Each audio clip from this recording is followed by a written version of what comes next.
waste diversion o programa sa panginabuhian gikan sa mga kolekta mga basura gilusad gihingusgan sa dakbayan sa Mandawi pinaagi sa gilauman nga kaminusan ang mahipos o malabay nga basura sa dakbayan. Si Nico Serino adunay live report. Nico. Yes, Bob, dunay bagong programa nga gi-introduce ang dakbayan sa Mandawi aron kaminusan gyud kini ilang ma-generate inadlaw-adlaw nga basura, labi na kining mga recyclable o kining mga non-biodegradable wastes.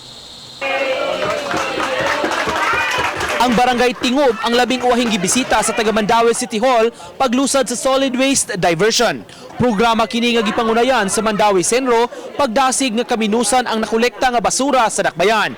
Ubos niini ang makolekta nga mga plastics ug ubang non-recyclable wastes sa mga residente gipang pino-pino na o gi-turn over sa barangay. Gitimbang kini ug ilisan og kinilo nga bugas humay. Ang basura nga mahipos, plano sa taga-barangay nga himuon nga unlan. Like for Tingob, ang daghan nila is residual. Kanay lang gibit-bit ron residual man na. So kung sa ilang plano nga makolekta na nilang residual, nya mahimo nilang kwarta. Karong umaabot mga adlaw, lukpon gyud nato ang tanang kabarangayan sa Mandawi ug ang mga eskwelahan.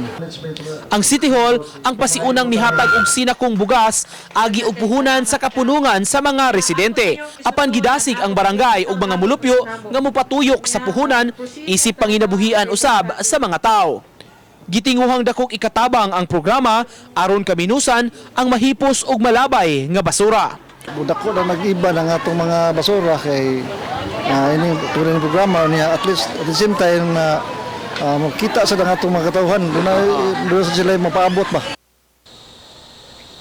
Gawa sa Tingob, libuton unya sa City Hall ang tanan nga mga 27 ka barangay sa dakbayan aron ma-introduce kining maong programa. Lakip na sab ang mga eskwelahan. Magdepende hinon kini kung unsang sagad klase sa basura ang common sa usa ka lugar ug unsa sab nga produkto ang gitinguha nila nga ibaligya pinaagi sa kwarta nga may mahipos niining waste diversion program. Bob.